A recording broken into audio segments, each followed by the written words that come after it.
Alright, so we're going to start coding here. And we're going to start by creating this .htaccess file with deny from all. You might already have done this after the first video. That's all there is to it. You should understand now what it does.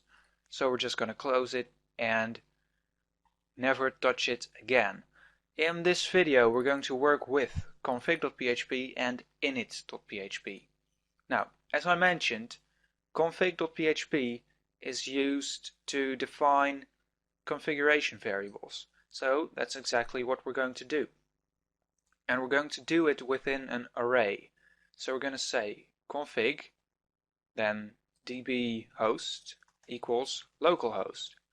This is pretty much always localhost, so you can probably use that. Then we'll use db user, and in my case that's root, but this can be different for you. Then we have the password, which is nothing for me. If you're not developing locally, I definitely recommend using a password. Then we have the database name, which was blog. Now I'm going to show you a little technique that I like to use, which is using a for each loop to loop over the config array and then define constants based on the variable or on the array keys and values. Why? Constants are a lot easier and cleaner to use within your code, but arrays are easier to modify. I hope that made sense. Here you just need to go here and you can change it to username.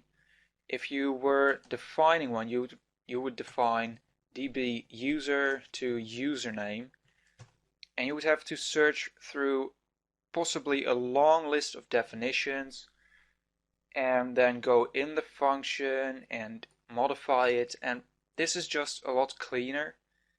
And well, you definitely don't need to do this, but I do like doing it. Without further ado, what you do is for each config, remember we called the array config, as k, which stands for key, and then v for value. So what we do is we define a constant, and constant names are pretty much always uppercase. So we are going to use string to upper, which simply converts strings to full uppercase, and we're going to use the key. So now we are defining a variable db host, db user, and so forth. And we're going to define it as the value. Oops. So db host now has a value of localhost. It's very simple, but very effective. And that's all there is to the config file. Now, in more complicated examples, you could add like a site name or a base URL or something. But this is a small project. The focus is on MySQL. I'm not going to bother with anything other than this. So, init.php. As I mentioned, this does things like set up a database connection, starts sessions, and such things. So, to connect to the database, we obviously need these database credentials. So we need to include config.php. And now we have access to all these four constants we just defined using this. So what we're going to do is we're going to say MySQL connect db host db user and db pass. So essentially what we're doing here is MySQL connect localhost root and nothing. This process, by the way, is called don't repeat yourself, and it's an important programming concept. And here it's not so apparent, don't really know how to say that, but this is a great aspect or concept to utilize in your projects. Anyway, moving on, MySQL select DB, DB name. And that's all there is to that. We just set up our connection to the database.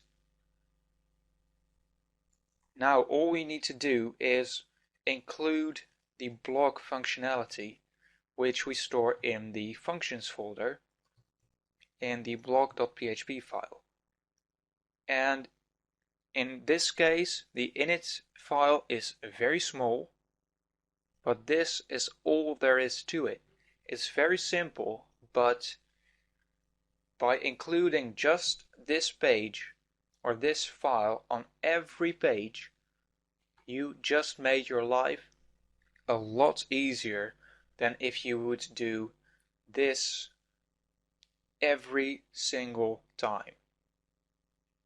Okay, so only about 6 minutes through.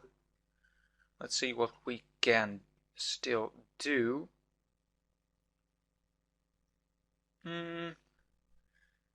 Let's go into blog.php, and I'm going to define some functions that we will be using.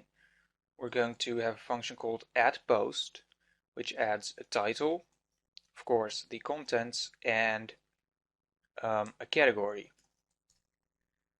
We'll also have a function to edit posts, gets the same parameters. We will be adding categories. Add category and the name. We'll have a function to delete things, and we're going to give this a field parameter and an ID parameter. Then let's see,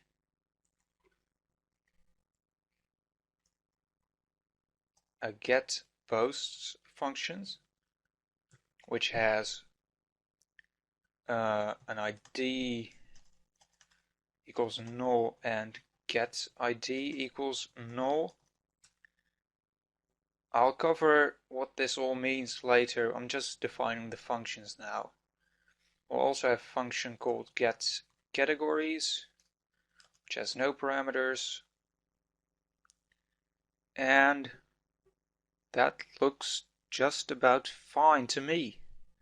So I'm going to leave you with just this, and in the next part we're going to start and hopefully immediately finish adding categories, which is the simplest task to do probably, and also the first one, because we cannot store posts if we do not have categories. So see you in the next part.